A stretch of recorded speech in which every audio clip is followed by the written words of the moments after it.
नमस्ते। मेरा नाम विजेता कृष्णानी है और मैं सतना से बिलोंग करती हूँ, मध्य प्रदेश।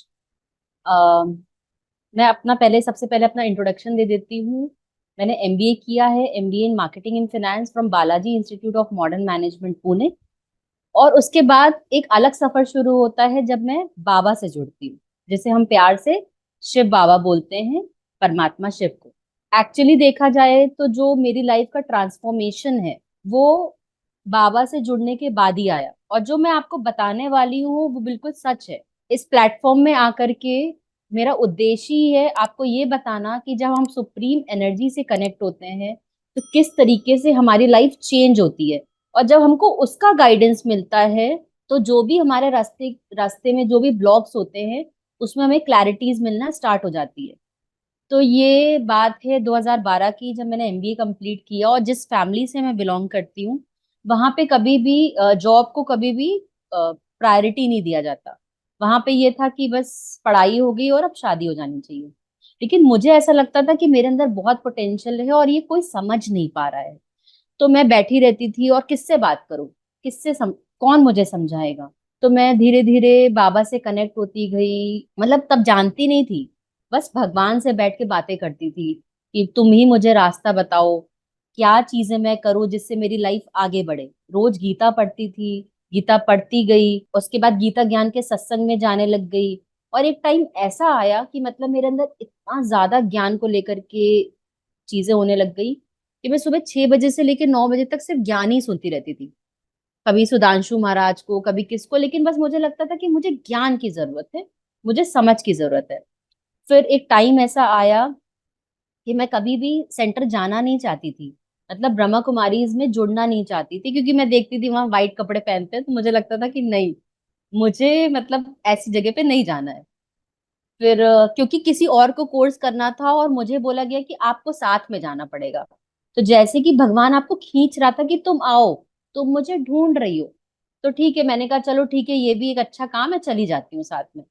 तो जब उनको कोर्स कराते थे तो बैठ के सुनती रहती थी तो थोड़ा जाता था दिमाग में, लेकिन उसको बहुत ज्यादा इंटरप्रेट नहीं करती थी घर आकर के। फिर क्या हुआ, कुछ टाइम के बाद मेरी सिस्टर ने बोला कि मुझे भी कोर्स करना है, लेकिन मैं सिर्फ आपके साथ करूंगी। मैंने कहा चलो ठीक है, फिर तुम्हारे साथ चलती हूँ। फिर वहां गई, कोर्स किया, सुना, फिर थोड़ा समझ में आया। अब थर्ड टाइम पापा ने बोला कि मुझे कोर्स करना है और तुमको साथ में चलना पड़ेगा। तो मैं मतलब लिटरली फर्स्ट डे पापा के साथ कोर्स करने गई, क्योंकि मैं लखनऊ में रहती थी और मुझे सारे रास्ते पता थे। तो पापा का कहना था तुम ही 7 दिन मेरे साथ चलोगी। तो मैं फर्स्ट डे गई और आकर के रोने लग गई मम्मी के सामने कि कुछ भी कर लो, मैं नहीं जाऊंगी, मुझे नहीं जाना। जैसे कि बाबा मुझे खींच रहे थे कि नहीं, जब तक तुम पूरा नहीं समझोगी तब तक मैं तुम्हें बुलाता रहूंगा। तो फिर उसके बाद मैं पापा के साथ गई। मैंने 7 डेज का कोर्स किया और उस 7 डेज में मुझे सब कुछ समझ में आ गया। सब कुछ मतलब सब कुछ। और जो जिनको लखनऊ की बेस्ट टीचर बोला जाता है, सोनी दीदी को, उन्होंने हमें कोर्स करवाया, क्योंकि एक समझाने का भी तरीका होता है। तो जब उन्होंने समझाया तो उन्होंने इतने अच्छे से चीजों को समझाया, इतने अच्छे से कनेक्ट किया कि मुझे लगा हाँ, अब जाकर के मुझे चीजें समझ में आई। तो मैं एक्चुअली में समझना नहीं चाह रही, हाँ ज्ञान चाहिए था, लेकिन जैसे वो ही मुझे खींच रहा था कि नहीं तुम आओ, तुम खुद से नहीं आओगी तो तुम्हें पकड़ के लाया जाएगा। फिर उसके बाद जैसे ही मैंने कोर्स किया, मैं लग गई मुरली सुनना, क्योंकि सेंटर 20 किलोमीटर दूर था। और मेरे साथ ये रहता था कि कोई बात नहीं, अगर मैं नहीं भी जा पा रही हूँ तो मैं अपना मेडिटेशन करना स्टार्ट किया, मुरली पढ़ना स्टार्ट किया, मुरली समझना स्टार्ट किया। और बहुत टाइम देती थी मैं समझने को। धीरे धीरे धीरे क्या हुआ कि मैं बाबा से कनेक्ट होती चली गई, उस शिव से कनेक्ट होती चली गई। मतलब जो मेरा फर्स्ट एक्सपीरियंस था वो ये था, रात के पौने 11 का टाइम था और मैं लेटी हुई थी। और मैंने रियल में देखा, जैसे हम बोलते हैं कि हम एक्चुअली में सोल हैं, वो एनर्जी है, वो आत्मा है। तो जैसे हम रियल इस आंखों से देखते हैं, वैसी ही जो सोल होती है उसके अंदर भी मन है, बुद्धि और संस्कार है। तो सोल का भी एक देखने का तरीका होता है। तो मैंने देखा कि एज अ सोल मैं अपने आप को देख रही हूँ। तो पहले मुझे बहुत अजीब लगा कि मैं ही अपने आप को देख रही हूँ। फिर उसके बाद मैं धीरे धीरे ऊपर जाती गई। मैंने रियल में सितारे देखे, मतलब रियल में चांद देखा। फिर उसके बाद जब मैं ऊपर गई और बाबा से मिली, और बाबा के अगल बगल 9 ग्रह घूम रहे थे, तो मुझे समझ में नहीं आया कि मैंने क्या देख लिया। क्योंकि मेडिटेशन में मेडिटेट करना अलग चीज होती है, हम उस वहां पहुंचने की कोशिश कर रहे हैं, लेकिन रियल में वहां पहुंच जाना, वो अपने आप में मेरे लिए एक अलग एक्सपीरियंस था। फिर बाबा ने मुझे लेफ्ट वाले गाल में प्यार किया, और मेरी आंख खुल गई और मैं डर गई। तो मैंने झट से ऐसे किया और मैं भागते हुए चली गई दूसरे रूम में। बैठी रही, सोचती रही, मैंने क्या देख लिया, मैंने क्या देख लिया, कहीं सपना तो नहीं था। लेकिन वो सपना नहीं था, वो रियल था। फिर जब मैंने दूसरे दिन अपने पेरेंट्स से अपना एक्सपीरियंस शेयर किया, तो मैंने सिर्फ उनको एक बात बोली कि मैं 25 साल से आपके साथ रह रही हूँ, वो 25 साल में वो मुझे प्यार नहीं मिला, वो मुझे बाबा से मिला। वो भी पांच दो दो मतलब गाल में हाथ में हिलाने से। और अब मुझे उस ग्रह का मतलब नहीं पता था कि वो ग्रह क्यों घूम रहे थे। अब कुछ टाइम के बाद मुझे अब समझ में आया कि उस ग्रह का मतलब क्या था। उस ग्रह का मतलब ये था, जो 9 ग्रह घूम रहे थे, मतलब जब हम उस परमात्मा शिव से एनर्जी से कनेक्ट होते हैं, तो जो हमारे बॉडी में, जो एस्ट्रोलॉजिकल चार्ट में जो हमारे ग्रह डिस्टर्ब होते हैं, जिसे हम जिसे हमें फेस करना पड़ता है, तो जब हम बाबा से कनेक्ट होते हैं और अपनी अपने कर्मों को काटते हैं, तो हमारे धीरे धीरे वो ग्रह बैलेंस होते हैं। वो मुझे अब जा करके पता चला कि वो मुझे क्यों दिखा था। और लिटरली वो मेरे 9 साल की जो जर्नी है, मैं 2014 में बाबा से जुड़ी।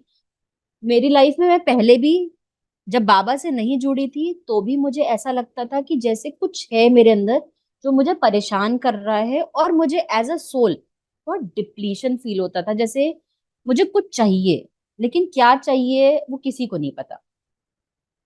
तो फिर उसके बाद मेरी जर्नी स्टार्ट होती है इस तरीके से। फिर उसके बाद हम लोग 2015 में मेरे पापा का एक्सीडेंट हो जाता है और उनकी डेथ हो गई। तो हम लखनऊ से वापस सतना शिफ्ट हो गए, क्योंकि हम सतना के रहने वाले हैं, और हम बीच में लखनऊ चले गए थे कि हो सकता है वहां पे सेटल हो जाए, लेकिन हम वहां से वापस आ गए। जब मैं वापस आई यहाँ पे, तो फिर वापस बाबा से बोलती थी कि अब मुझे अपनी लाइफ में क्या करना है, क्योंकि घर से जॉब करने की परमिशन नहीं थी, तो क्या करना है। तो साइड बाय साइड मैंने अकाउंट्स इकोनॉमिक्स पढ़ाना स्टार्ट किया 11th 12th क्लास के स्टूडेंट्स को। और अमृत वेला तो उठना ही होता था, क्योंकि मेडिटेशन करना है। तो ये बहुत मेरा मतलब बहुत अच्छा एक्सपीरियंस है मेरी लाइफ का, कि मैं 2 दिन तक सिर्फ बाबा से बात कर रही थी। मेरा नेट बंद, सब बंद, मैं सिर्फ बाबा से बात करती रही, और बाबा से पूछती रही कि मुझे क्या करना है। मेरे मन में आ रहा था किसी स्कूल में चली जाऊं, किसी कॉलेज में चली जाऊं। जब मैं अमृत वेले उठी और बाबा की मतलब मुझे वो आवाज आई सिर्फ एक शब्द में, और वो शब्द था जेल। तो पहले मुझे ये लगा कि मैं जेल कैसे चली जाऊं, मतलब आप कभी ऐसी जगह पे विजिट ही नहीं की, और दूसरा, आपके घर से परमिशन कैसे मिलेगी वहां जाने के लिए। तो मैंने सोचा, 2 दिन तक सोचती रही, फिर मुझे लगा कि मैं क्यों सोच रही हूँ, जिस एनर्जी का ये काम है और जो मुझे वहां भेजना चाह रहा है, मुझे सिर्फ चुपचाप जाना है। फिर बहुत हिम्मत करके मैं वहां गई, वहां पे थोड़ा समझने की कोशिश की कि कैसे मुझे एंट्री मिलेगी।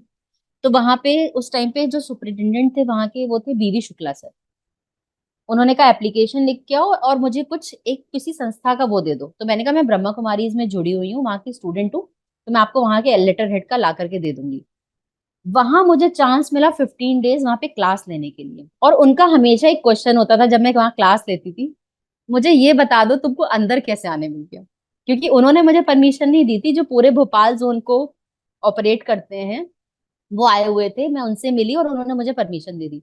तो रोज मुझे बोलते थे जब तुम महिलाओं की क्लास लेना, फिर मेरे से मिलना, फिर जाना। और रोज वो क्वेश्चन पूछते थे कि तुमको अंदर किसने आने दे दिया, ऐसे कैसे तुम अंदर आ सकती हो। तो मैं उनको ये बोलती थी कि ये मेरा काम नहीं है, जिसने मुझे बोला यहाँ आने के लिए, तो कोई नहीं रोक सकता आपको वहां जाने से। अब दूसरा पॉइंट ये आता है, जाने तो लग गए कुछ कि वो क्यों अंदर है। और वो मुझसे पूछते थे कि आपको डर नहीं लगता। हाँ, मैं अपनी सिस्टर को भी साथ में लेके जाती थी, तो मैं बोलती थी मुझे डर नहीं लगता, बस मुझे ये लगता है कि एक थॉट जहाँ पे हमें गुस्सा आता है और हम एक्शन ले लेते हैं, मैं अपनी लाइफ में वो एक्शन नहीं ले रही हूँ, और आपको गुस्सा है, आपने एक्शन लिया और उसी वजह से आप जेल में हो, तो मुझे आपसे डर नहीं लगता है। अब पॉइंट ये आता है कि मुझे कोर्स कराने नहीं आता था। बाबा से जुड़ी थी, कोर्स किया था, लेकिन आता नहीं था। और मुझे हमेशा ये लगता है कि अगर मैं कहीं जा रहे हो तो वहां बेस्ट दे दूं। तो मैं निश्चिंत 5 दिन के बाद मैं बहुत निश्चिंत, मैंने बाबा से बोला, मैं सुबह मुरली सुनने गई, मैंने बाबा से बोला तुम्हारा काम है, मुझे कोर्स कराना नहीं आता, 9 बजे मुझे वहां पहुंचना है, अब तुम बता दो कि क्या करना है। इतने में मम्मी आई, बोली बीड़ा दीदी आई हुई कोरबा से, मैंने उनसे बोला दीदी आप मेरे साथ चलोगे जेल? वो बिल्कुल रेडी हो गई, क्योंकि वो सेवा के लिए कभी मना नहीं करती, और उन्होंने इतना अच्छा कोर्स कराया, इतना अच्छा कोर्स कराया कि मुझे लगा इससे बेस्ट कोर्स तो कोई करा ही नहीं सकता था। फिर वहां पे कोर्स हुआ, वहां पे जो एक दूसरे को सब मारती थी, बहुत लड़ाइयां होती थी, लास्ट डे उन्होंने बोला एंड में कि हमने एक दूसरे को मारना बंद कर दिया है, आप जो हमें बुक्स दे के गए हो हम पढ़ते हैं। इस तरीके से उनकी लाइफ चेंज हुई। ये रियल अनुभव था कि कैसे हम जो सोचते हैं वो बहुत लिमिटेड सोचते हैं, लेकिन जो वो हमारे लिए सोच रहा होता है और हमें हमारे थ्रू करवा रहा होता है, वो उसका सोचना बिल्कुल अलग होता है, क्योंकि हम अपने रियल प्रेजेंट लाइफ को देख रहे होते हैं, लेकिन वो हमारे पास्ट को भी देख रहा होता है, हमारे आगे को भी देख रहा होता है कि किस तरीके से हमारी लाइफ को डिजाइन करना है। जैसे एज अ पेरेंट क्या करता है, हमेशा हमें चाहता है कि हम हमेशा सही रास्ते पे चलते रहें। इसी तरीके से उसने भी मुझे सही रास्ता दिखाया और वहां मैं गई। ये हो गया जेल की सेवा। एक मेरा भी कॉन्फिडेंस बढ़ा कि मैं जब यहाँ तक जा सकती हूँ तो मैं बहुत कुछ कर सकती हूँ अपनी लाइफ में। फिर उसके बाद धीरे धीरे चीजें होती गई। फिर मतलब मेरी लाइफ में हेल्थ चैलेंजेस बहुत थे, तो एक बार मेरा एक्सीडेंट होता है, और ऐसा मेजर एक्सीडेंट कि बस ये था कि अब मैं नहीं बचूंगी, फिर भी बाबा ने मुझे बचा लिया। अब उससे भी मैं निकल नहीं पा रही थी कि अब मैं क्या करूं, क्योंकि डॉक्टर्स फिजियोथेरेपी करा लिया, सब करा लिया। तो मैंने समाधान चालू किया, और सूरज, मैंने कहा आज जो आएगा वो मेरे लिए होगा। मैं 8 बजे बैठी समाधान में, सूरज भाई ने बोला कि माफी मांगो। मैंने लिटरली सोच लिया मैं अमृत वेले उठूंगी, हर एक आत्मा से माफी मांगूंगी, क्योंकि मुझे निकलना है इन सारी चीजों से। जब मैं अमृत वेले उठी, मैं मेडिटेशन में बैठी, जब मैं माफी मांग रही थी कि सभी आत्माओं से कि मुझे माफ कर दो जिसके साथ भी मैंने जो गलत किया है, उस टाइम पे एक फोल्डर खुलता है, और उस जैसे एल्बम होता है ना, वो एल्बम खुलता है, एल्बम खुलते ही उसमें बहुत सारे लोग थे। फिर वो बहुत सारे लोग वाला एल्बम क्लोज होता है, उसमें 3 लड़कियां थी, और पूरा एल्बम बंद होके चला जाता है। और उस दिन से मेरी हेल्थ रिवर्स होना स्टार्ट हो जाती है। क्यों? क्योंकि कुछ लोगों के साथ मेरा कार्मिक था जो क्लियर नहीं हो पा रहा था, और मैंने जैसे ही उनसे माफी मांगी, पता नहीं उस दिन से मेरी लाइफ में वापस ट्रांसफॉर्मेशन आया, मैं वापस हेल्दी फील होने लगने लग गई, मतलब हेल्दी फील करने लग गई। और जहां से मैं ठीक हो सकती थी वहां तक पहुंची, उन्होंने मेरा पूरा पैर ठीक किया और मैं अगेन वापस नॉर्मल हो गई। तो ये भी बहुत अच्छा एक्सपीरियंस था, क्योंकि आपका मतलब एक भगवान को सुनना अलग होता है या कोर्स करना अलग होता है, लेकिन उस पे उसका रियल एक्सपीरियंस ही आपका एक कॉन्फिडेंस बढ़ाता है। फिर आपको लगता है नहीं, मैं और भी चीजों पे भगवान पे विश्वास कर सकती हूँ, और हम फिर धीरे धीरे हर चीज में उससे पूछने लग जाते हैं, क्योंकि हमें लगता है कि हमें कौन बताएगा सही चीज।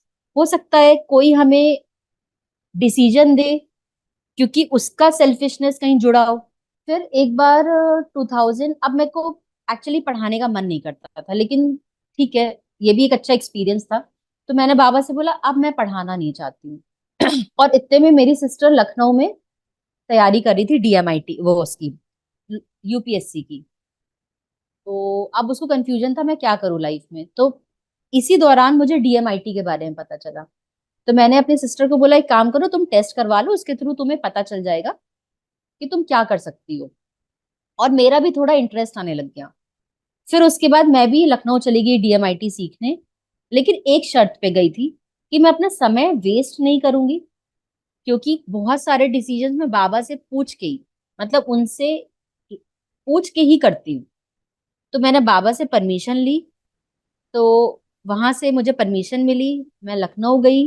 वहां पे मैंने 1 डेढ़ महीना रही, मैंने डीएमआईटी सीखा। सपना आकर के कुछ टाइम के बाद मैंने काउंसलिंग्स भी की, उससे मुझे बहुत अच्छे रिजल्ट्स मिले। और उसमें भी कई बार ऐसा होता था जो उस काउंसलिंग में नहीं होता था, उसमें उसकी रिपोर्ट में नहीं लिखा होता था कि आप ये करो। पता नहीं वो बाबा की टचिंग आ जाती थी, और मैं उसको बोलती थी एक काम करो ये कर लो। तो वो बोलते थे आपको कैसे पता चल गया? मुझे इसी चीज में इंटरेस्ट है, भले उस रिपोर्ट में भी नहीं है। तो उसमें भी बाबा मुझे गाइड करते थे, और मुझे हमेशा ये लगता था कि जो मेरे पास आए वो बिल्कुल सही डायरेक्शन लेकर के जाए, उसको सही रास्ता मिलना चाहिए कि उसके लिए क्या सही है। और उस टाइम पे कोविड हिट कर गया 2020 में। और मुझे तब पता चला, मेरी तबीयत थोड़ी सही नहीं चल रही थी। मुझे तब पता चला कि मुझे फाइब्रॉइड है। तो मैंने सोचा चलो ठीक है, थोड़ा सा योगा कर लेते हैं, डाइट चेंज कर लेते हैं, हो सकता है उससे ठीक हो जाएगा। तो ये चलता रहा। उसके बाद मैंने सोचा कि मैं ऑपरेट करवा लेती हूँ। उसमें भी बाबा की परमिशन ली, ऑपरेशन हुआ। अब कहानी यहाँ से शुरू होती है। ये सब एक्सपीरियंसेस तो बहुत अच्छे एक्सपीरियंसेस थे, लेकिन कभी किसी का जब ऑपरेशन होता है तो आप विद इन 40 डेज रिकवर कर लेते हो। तो वो 40 डेज में मैं रिकवर नहीं कर पाई। वो 40 डेज के बाद मेरी कंडीशन वर्स होती चली गई। वो इतनी वर्स होती चली गई कि ना मैं चल पाती थी, ना मैं बैठ पाती थी, ना मैं लेट पाती थी। अगर मैं लेटती थी तो मुझे उठाना पड़ता था। लेकिन जब ये चीज मेरे साथ हुई, उसके पहले ही बाबा ने मेरे थ्रू दो सेवाएं करवाई। एक, बाबा ने कोविड में एक टचिंग दी कि कोविड वाले पेशेंट्स के लिए कुछ करो। तो हमने एक ग्रुप स्टार्ट किया, उसमें बहुत सारे मेंबर ऐड हुए। और उसमें जो सेवा कहीं नहीं हो पाती थी, मतलब अगर इंदौर में भी बेड चाहिए तो सतना से लोग अरेंज करके देते थे। मतलब इतनी सेवा हुई, और इतनी ज्यादा ब्लड की सेवा हुई। किसी को ब्लड चाहिए और वो आज तक ग्रुप चल रहा है, उसमें आज तक सेवा हो रही है। जितने लोग जुड़े हैं कोई ना कोई हेल्प कर देता है। तो बाबा ने पहली सेवा ये स्टार्ट करवाई। हो सकता है मेरा उनके साथ भी कुछ कार्मिक हो जो मुझे क्लियर करना हो। फिर दूसरा, मेरे मन में संकल्प उठा कि लोगों तक ज्ञान पहुंचना चाहिए। मैं बैठी थी क्योंकि मेरी तबीयत सही नहीं थी, तो मैं बोल नहीं सकती थी। बस संकल्प उठा और मुझे लगा नहीं, अगर मुझे संकल्प उठा है तो वो बाबा की ही टचिंग है और मुझे ये काम करना है। मैंने वीणा दीदी को फोन किया, दीदी आप कोर्स करा सकते हो ऑनलाइन? उन्होंने बोला हाँ मैं करा सकती हूँ। मैंने कहा ठीक है। बोला आपके पास पीपीटी? मैंने कहा मेरे पास पीपीटी भी नहीं है, लेकिन स्टार्ट करते हैं। जैसे ही मैंने एक एक दिन के मतलब पहला दिन स्टार्ट किया, अपने आप पीपीटीज अरेंज हो गई। एक का फोन आया, आपके पास पीपीटीज है, आप कोर्स करवा रहे हो? मैंने कहा नहीं। बोली मैं आपको पीपीटीज देती हूँ। मैंने कहा ठीक है। उन्होंने मुझे पीपीटीज दी। और इतनी प्यारी पीपीटीज। और जो दीदी कोर्स करा रही थी, उन्होंने बोला मैं कैसे कोर्स कराऊंगी, मैं तो एक ही दो लोग को कोर्स कराती हूँ। मैंने कहा दीदी हो जाएगा। जब हमने कोर्स कराना स्टार्ट किया तो पहले कोर्स में हमारे पास 64 एनरोलमेंट्स आए। और वहां से सफर शुरू हुआ जो ग्रुप आज तक चल रहा है। तो उसमें पीछे पीछे का काम मेरा होता था, मैं फ्रंट में नहीं रहती थी। मतलब चैनल बनाना, थंबनेल्स बनाना, पीपीटी चलाना दीदी के हिसाब से, क्योंकि वो जब कोर्स करवाती हैं तो वो बाबा से कनेक्ट हो जाती हैं। तो हमें पीपीटीज उनके अकॉर्डिंगली चलानी होती है। तो वो सेवा करती गई। वो सेवा करते करते बीच में एक टाइम आया ऑपरेशन का। तो जिस टाइम पे ऑपरेशन था मेरा मेरा 40 डेज का जो मुझे बाबा ने रेस्ट दिया, उस समय बाबा ने दीदी से कोई नई सेवा नहीं कराई। मतलब उसमें मेरा कोई काम नहीं था। और जैसे ही 40 डेज कंप्लीट हुए, दोबारा से दीदी से मेरी बात हुई। दीदी ने कहा अभी तक मैं 40 डेज से कुछ नहीं करा रही थी, अब मैं वापस से स्टार्ट कर रही हूँ। तो तुम्हें वापस से पीपीटीज बनानी है और वापस से पीछे का पूरा काम संभालना है। तो मैंने कहा ठीक है। लेकिन कंडीशन वर्स थी। कंडीशन इतनी वर्स थी कि ये हाथ ऐसे से ऐसे भी नहीं उठता था। और उसमें मुझे पीपीटीज भी बनानी है, एडिटिंग भी करनी है, थंबनेल्स भी बनाने हैं। और दीदी का कहना होता था कि शाम तक में डाल देना, क्योंकि कुछ पेशेंट्स हॉस्पिटल में ये सुनते हैं। यहाँ मैं भी पेशेंट ही थी, लेकिन वो शायद वो शक्ति थी जो मुझसे करा रही थी। अदरवाइज ये पॉसिबल नहीं था करना। मैं एक तरफ रोती भी रहती थी, मुझे रोना आता था क्योंकि मेरा हाथ काम नहीं करता था। ये हाथ इतना भी नहीं उठता था। लेकिन फिर भी बाबा बस सेवा करवाते थे और मैं ये सोच के सेवा करती थी कि शायद मैं इससे ठीक हो जाऊंगी। और बाबा को भी पता था कि यही सब करने से मैं ठीक होंगी। लेकिन ये कंडीशन क्यों वर्स हुई, ये मुझे नहीं पता था कि ये कंडीशन वर्स क्यों होती जा रही है। मतलब मुझे ठीक हो जाना चाहिए था, लेकिन कंडीशन वर्स हो रही थी। साथ साथ में सेवा भी हो रही थी, सेवा चलती रही। टिल नवंबर तक सेवा करती रही मैं। उसके बाद अब मुझे लगा मुझे ठीक होने की जरूरत है और ज्यादा, और इन सब चीजों से निकलने की जरूरत है। मुझे ठीक करने में दो लोगों का बहुत बड़ा रोल है। एक मेरी मम्मी, जिन्होंने मेरा साथ दिया, क्योंकि मैं कुछ नहीं कर सकती थी। मैं उठ नहीं सकती थी, चाय नहीं बना सकती थी, खाना नहीं बना सकती थी। बस मुझे सब प्रोवाइड कर दिया जाता था। दूसरा बाबा, क्योंकि अगर बाबा मुझे गाइड नहीं करते तो मुझे कभी पता ही नहीं होता कि मुझे निकलना कैसे है।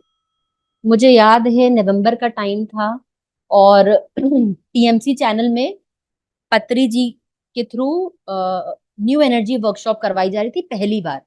और उस समय का जो टाइम था, नवंबर दिसंबर का, उस समय जो ब्रह्मांड में जो एनर्जी थी वो बहुत हाई स्टेट में थी। इसीलिए उन्होंने सोचा कि हम न्यू एनर्जी वर्कशॉप करवाते हैं। अब उसमें भी मैंने रजिस्टर कर दिया, और वो लोग मुझे अलाउ नहीं कर रहे थे। मैंने कैसे तैसे करके उनको बोला कि मुझे आता है, मैं ब्रह्मा कुमारी में जुड़ी हुई हूँ, प्लीज मुझे करना है। वहां से जो मैंने मेडिटेशन करना स्टार्ट किया, मेरी चीजें चेंज होती गई। आना पाना सती मेडिटेशन, फिर बाबा मुझे अलग अलग मेंटर से जुड़वाते गए, क्योंकि मुझे नहीं पता था मेरे साथ क्या हो रहा है। फिर नेक्स्ट न्यू एनर्जी वर्कशॉप के बाद बाबा ने मुझे मिलवाया विवेक मंत्री सर से, जो कि पुणे में रहते हैं और हिप्नोसिस प्रैक्टिशनर हैं। तो वो जो हिप्नोसिस की प्रैक्टिसेस करते थे, हमें कमेंट्रीज के थ्रू इनर चाइल्ड हीलिंग करना, सारी चीजें करते थे, और वो बहुत दिन तक चला। वो हीलिंग हुई, और उसमें सर ने एक बहुत अच्छा एक्सपेरिमेंट करवाया था, स्पून वाला एक्सपेरिमेंट, जिसमें वो बोलते थे कि आप स्पून में एनर्जी डालो और स्पून को ब्रेक करो। तो क्योंकि कॉन्फिडेंस तो थोड़ा लो ही हो चुका था, मैंने सोचा ठीक है, मैं भी ट्राई करती हूँ। मैंने स्पून लिया, स्पून को फोल्ड किया, बाबा को याद किया, उसमें शक्ति डाली, और शक्ति डालती गई तो वो स्पून ब्रेक हो गया। जब वो स्पून ब्रेक हो गया, तो मेरा एक कॉन्फिडेंस बढ़ा कि मेरे अंदर शक्तियां हैं। फिर मैंने सोचा दूसरे दिन फिर ट्राई करती हूँ। मैंने दूसरा स्पून लिया, बाबा को याद किया, उसमें एनर्जी डाली, वो स्पून ब्रेक हो गया। ऐसे मैं 3-4 स्पून ब्रेक करती गई, और मेरा कॉन्फिडेंस बढ़ता गया। मुझे लगा नहीं, अब मैं अपनी लाइफ में सारी सिचुएशन से बाहर निकल सकती हूँ।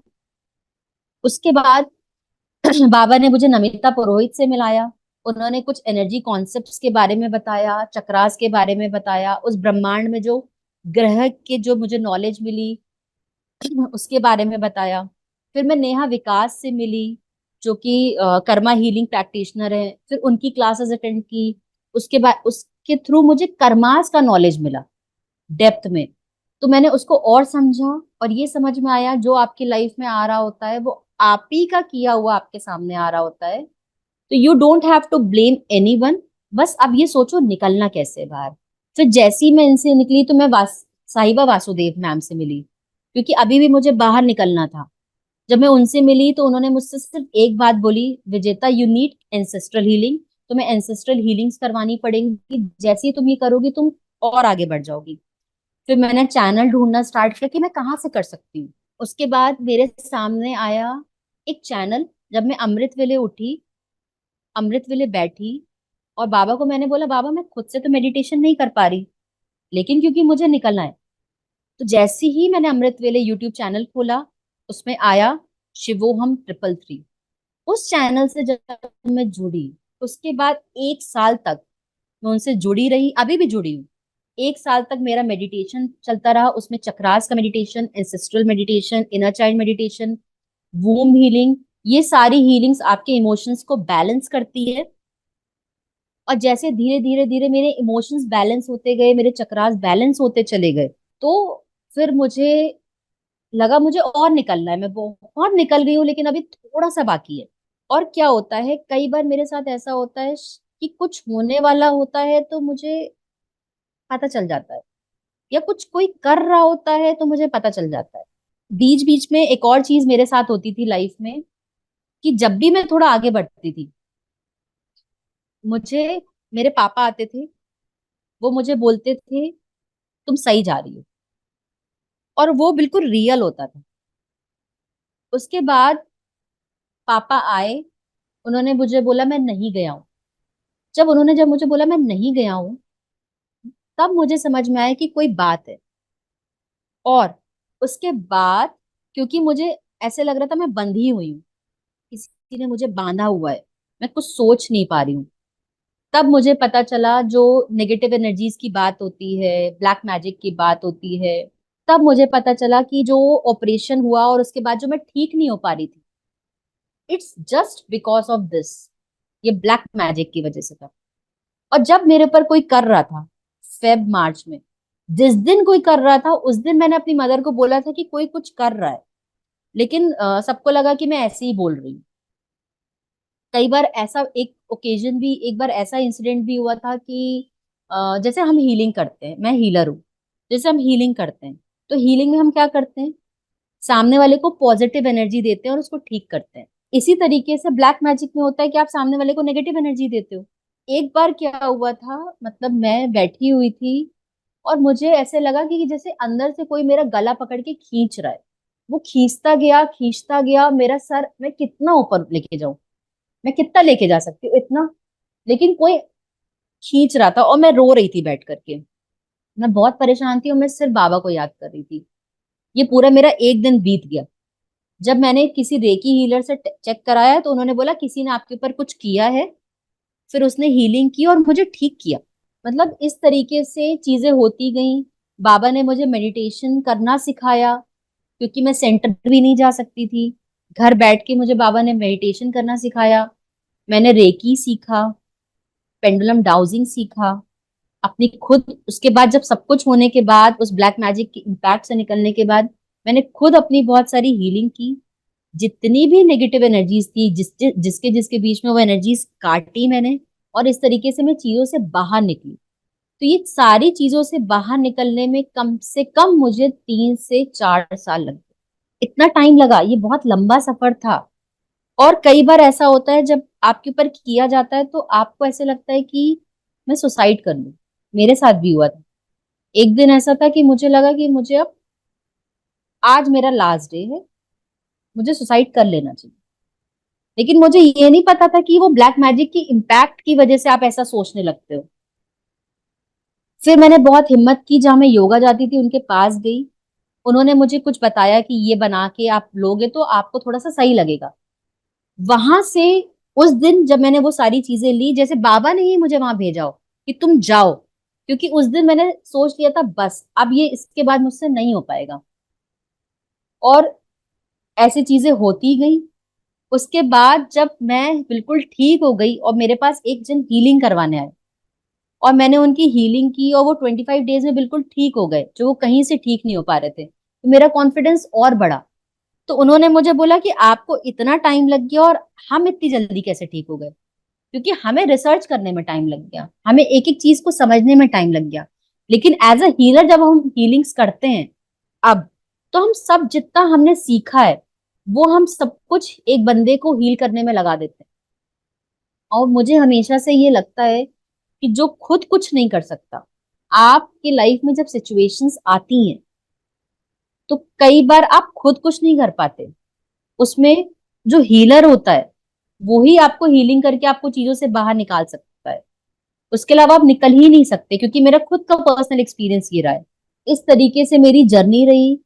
और सिर्फ मैंने एक चीज जानी है, जब आप उस शक्ति से जुड़ते हो, उस शक्ति से कनेक्ट होते हो, तो आपको लाइफ में बिल्कुल सही डायरेक्शंस मिलते हैं। आपके कार्मिक में लोग बोलते हैं कि अरे आप भगवान से जुड़े हो तो आपके लाइफ में प्रॉब्लम्स क्यों आ रही। ऐसा नहीं है। भगवान हमारे कर्मों में इंटरफेयर नहीं कर सकता। वो हमें उसमें रास्ता दिखा सकता है, हमारे लिए चैलेंजेस थोड़ी रोक सकता है। चैलेंजेस तो सबके लाइफ में आएंगी, लेकिन अगर सही गाइड करने वाला मिल जाए तो आप बहुत सारी चीजों से बाहर निकल जाते हो। ऐसे 2-3 और एक्सपीरियंसेस हैं जो मैं आपके साथ शेयर करना चाहूंगी। एक एक्सपीरियंस ऐसा था कि जब भी मैं कोई चीज सीखती हूँ तो मुझे लगता है उसको मुझे कंप्लीट करना है, मतलब अधूरा नहीं कर पाती किसी चीज को। तो जब पेंडुलम डाउजिंग बाबा ने इंट्रोड्यूस किया और मैंने सीखा, तो जब मैं क्लास में थी, किसी का पेंडुलम नहीं चल रहा था और वो मेरा पेंडुलम चलने लग गया। इट्स जस्ट बिकॉज कि आप बाबा से कनेक्ट होते हो और मेडिटेशन कर रहे हो। उसके बाद मुझे लगा कि पेंडुलम तो क्रिस्टल से बना होता है, तो मुझे क्रिस्टल्स के बारे में भी जानना है। अब पॉइंट ये था कि मुझे कोर्स करना था, मेरे अकाउंट में ज्यादा पैसे नहीं थे। मैंने बाबा से बोला बाबा मैं किसी से मांगूंगी भी नहीं, मुझे मांगना भी नहीं है और मुझे कोर्स भी करना है। और ये भी मेरा बहुत अच्छा एक्सपीरियंस है। मेरे अकाउंट में आता है 15,000 क्रेडिटेड। मैंने सोचा 15,000 किसने डाल दिए मेरे अकाउंट में। तो उसके बाद मैं अपने घर पे गई, सबसे पूछा मेरे अकाउंट में 15,000 आपने डिपॉजिट करवाया क्या, बोले नहीं। मैं चाचा के पास गई, आपने 15,000 डिपॉजिट करवाया है क्या? उन्होंने बोला नहीं। मैंने बाबा से बोला, बाबा तुमने मुझे चीजों से भी बाहर निकाल दिया, और जब आज मुझे जरूरत है कि मेरे पास आज, मैं चाहती हूँ कि मैं चीज करूं लेकिन किसी से पैसे मांगू नहीं, और मैं तुमसे आकर के बोल रही हूँ कि मुझे ये चीज सीखनी है और मुझे आई नीड मनी, तुमने ये भी मेरा पूरा कर दिया। उस दिन मैंने ये सोच लिया कि अभी तो मैं कोर्स कर रही हूँ, लेकिन जिस दिन मेरे अकाउंट में पैसे आएंगे, मैं चेक करूंगी जा करके अकाउंट में कि किसने किससे भूल से या किसके थ्रू भी पैसे आए, मैं उसको वापस रिटर्न कर दूंगी। फिर वो जब वो पैसे आए, मेरे को 2-3 कोर्सेज करने थे क्योंकि आपको अभी चीजों को और समझना है। तो फिर मैंने क्रिस्टल हीलिंग का कोर्स किया, मुझे उससे और नॉलेज मिली। मैं सिर्फ इतना बोलना चाहती हूँ कि कई बार हम कुछ चीजें अपनी लाइफ में मैनिफेस्ट कर लेते हैं। जो मुरली में बहुत अच्छे पॉइंट्स होते हैं वो मेरे पास हमेशा, मैं अपने उसको जॉट डाउन करके रखती हूँ। मैं क्या करती थी, उन पॉइंट्स को पढ़ती थी डेली।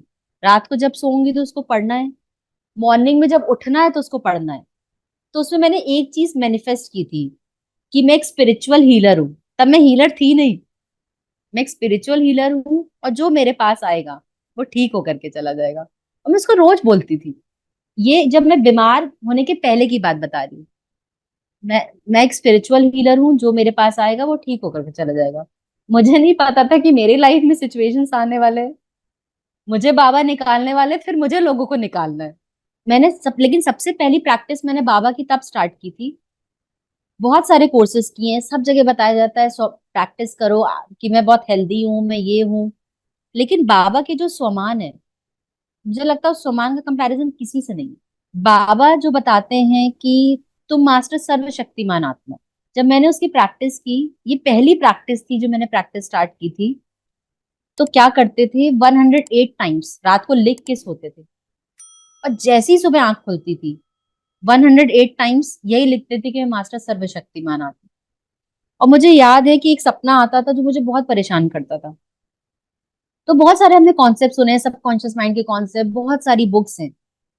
लेकिन जब उसको प्रैक्टिकली एक्सपीरियंस करके देखा कि जब आप उस स्वमान का प्रैक्टिस करते हो, जो लास्ट थॉट अपने आप को देते हो, और जब वो सपना आया, और उस सपने में भी मैंने उसको यही बोला कि मैं ये हूं, जो सपना मुझे पता नहीं कितने सालों से परेशान कर रहा था, वो सपना आना बंद हो गया।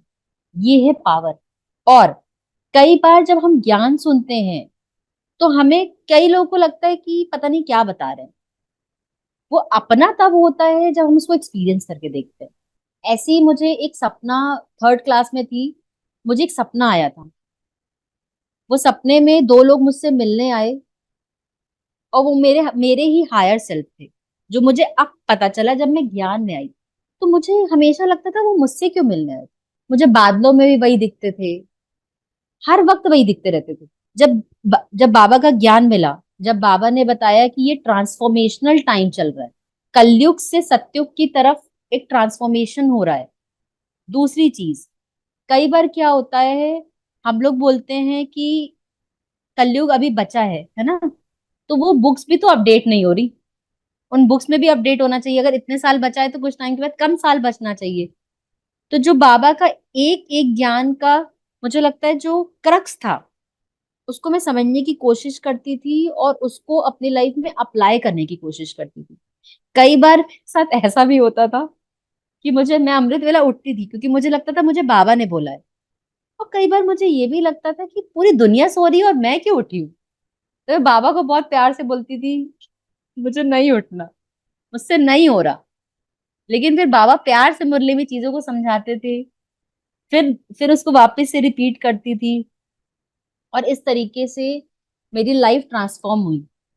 तो एक इंसान, मतलब मैं आपको सिर्फ ये बताना चाहती हूँ कि एक इंसान जो चल नहीं पाए और इस लेवल पे आगे खड़ा हो जाए, कि जब अभी यूथ डे पे पूरे पतंजलि के टीचर्स को इनवाइट किया गया कि आपको सूर्य नमस्कार सिखाना है, वहां मुझे बाबा ने ब्रह्मा कुमारी इसको रिप्रेजेंट करते हुए मुझे उस प्लेटफॉर्म पे भेजा। मैंने उनको सूर्य नमस्कार सिखाया, क्योंकि सूर्य नमस्कार में बहुत फ्लेक्सिबिलिटी चाहिए। और जब मैं वहां सिखा रही थी तो मैं सिर्फ बाबा को दिल से थैंक यू बोल रही थी, कि मैंने कहा बाबा, आपने उस लड़की को खड़ा कर दिया जो चल नहीं पा रही थी। जो उठ नहीं पा रही थी, आज वो स्टेज में आकर के सूर्य नमस्कार सिखा रही है। उन बच्चों ने फिर कलेक्ट्रेट के सामने वहां पे जाकर के उस ग्राउंड में वो परफॉर्म किया। ये मेरे लिए सबसे बड़ा अचीवमेंट था लाइफ का। और धीरे धीरे वापस से मैं ट्रैक में आने लग गई। जो मैं पहले काउंसलिंग्स करती थी, मैंने वापस से उनकी ट्रेनिंग ली, क्योंकि मुझे लगा फिर से मुझे ट्रेनिंग लेने की जरूरत है। और इस तरीके से मैं लाइफ में आगे बढ़ती गई। तो मैं बाबा को, उस शिव परमात्मा को बहुत बहुत दिल से थैंक यू बोलती हूँ कि अगर वो नहीं होते, ये मेरी दिल की बात है, अगर वो नहीं होते तो पापा के बाद जो हम फैमिली में हम चल नहीं पाते। क्योंकि वो उस समय मुझे पापा के बाद वो 12 दिन में ही समझ में आ गया था कि मुझे किसी का नहीं सुनना, मुझे किसी इंसान का नहीं सुनना। क्योंकि वो जो डिस्कशंस थे, उस डिस्कशंस ने मुझे ये सिखा दिया कि जो वो बताता है वो सही बताता है, और जो लोग बताते हैं वो जरूरी नहीं सही बताते। और हम क्योंकि 3 सिस्टर्स हैं और मम्मी है, कई बार मुझे फील हुआ मिस गाइडेंस, मतलब मिस गाइड किया जा रहा है। मुझे बस ये रहता था कि मुझे बाबा का सुनना है। वो सुनते सुनते सुनते हम यहाँ इस लेवल पे आके पहुंच गए हैं कि मतलब मैं बता नहीं सकती। और मेरी मम्मी तो मुझसे ज्यादा है, मतलब मैं कई बार पंक्चुअल नहीं होती हूँ, लेकिन मेरी मम्मी जो, मतलब बहुत कम सिलेक्टिव पेरेंट्स होते हैं उनमें से एक है।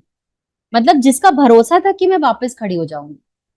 कितना लोगों ने उनको सुनाया, मतलब लोगों को ये लगता था ये खाती पीती और सोती है घर। एक इंसान जो इतना एक्टिव हो, एक इंसान जो पूरे सिंधी समाज का यूथ प्रेसिडेंट हो, जो काम कर रहा हो, अचानक से बेड पे आ जाए, तो आपको लोगों से सपोर्ट नहीं मिल रहा। उनसे ये सुनने को मिल रहा है कि ये खाती पीती और सोती है। उस समय आपको सबसे ज्यादा मेंटल सपोर्ट की जरूरत है, जो मेरी फैमिली ने दिया, मेरी मम्मी ने दिया, उस बाबा ने दिया, उसने गाइडेंस दी। क्योंकि आपको खुद भी नहीं पता था आप डिस्टर्ब क्यों। वो तो एट लास्ट जाके पता चला कि आप इसलिए डिस्टर्ब थे और आप चीजों से बाहर निकल निकल पाए। तो मैं मेरा इस प्लेटफॉर्म में आने का सिर्फ एक ही मकसद था। मैं बहुत दिन से सोच रही थी और बाबा को बोल रही थी, वो दिन कब आएगा जब मैं आ करके लोगों को बता पाऊंगी कि जब आप उस परमात्मा से कनेक्ट होते हो, सिर्फ उस परमात्मा से, और उससे गाइडेंस लेते हो, उससे अच्छा गाइड कोई भी नहीं कर सकता इस दुनिया में। और मुझे इस प्लेटफॉर्म में आने के पहले मैंने बहुत सोचा भी, मैंने बहुत हिम्मत जुटाई कि क्या मुझे स्टेज में वहां पे जाके अपनी एक्सपीरियंस को रखना चाहिए। लेकिन फिर मुझे लगा कि मैं एक सिर्फ इंस्ट्रूमेंट हूँ, और शायद इसके थ्रू हो सकता है किसी की लाइफ में कोई प्रॉब्लम चल रही हो, और वो एक्सपीरियंस होने और उसको लगे कि नहीं, मुझे भी उस परमात्मा से जुड़ना चाहिए। क्योंकि लोग बोलने वाले बहुत है, लोग कि भगवान है, बहुत लोग बोलते हैं ना, तो लोगों को लगता है कि यहाँ पे भी ऐसे ही बोलते हैं।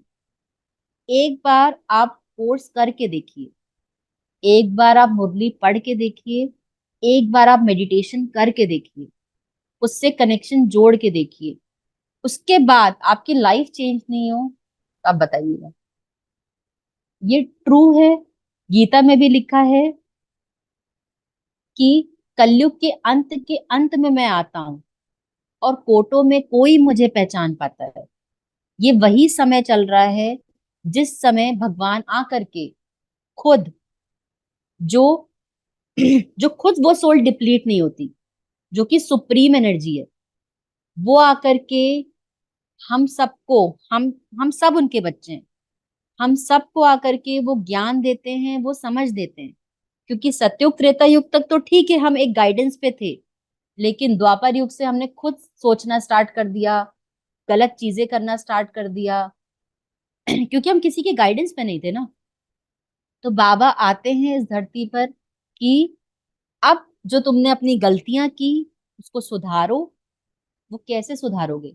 जितना मेडिटेशन करोगे, बाबा को याद करोगे, बाबा को बताओगे, उतनी ही अपनी चीजों से बाहर निकलते जाओगे। आज मैं कितनी भी चीजें सीख ली, मैंने रेकी सीख लिया, पेंडुलम डाउजिंग करती हूँ, क्रिस्टल हीलिंग करती हूँ, लेकिन विदाउट मेडिटेशन कुछ भी नहीं है। ये सिर्फ एक इंस्ट्रूमेंट है। और एक और चीज, मैं आध्यात्मिक यात्रा जो ये चैनल सोनम दीदी ने स्टार्ट किया, उनको भी थैंक यू बोलना चाहूंगी। क्योंकि अगर ये चैनल ही नहीं हो, ये प्लेटफॉर्म ही नहीं हो, तो कैसे आकर के लोग अपने एक्सपीरियंस सुनाएंगे, और कैसे लोगों को उस परमात्मा के बारे में पता चलेगा। तो आपको भी थैंक यू।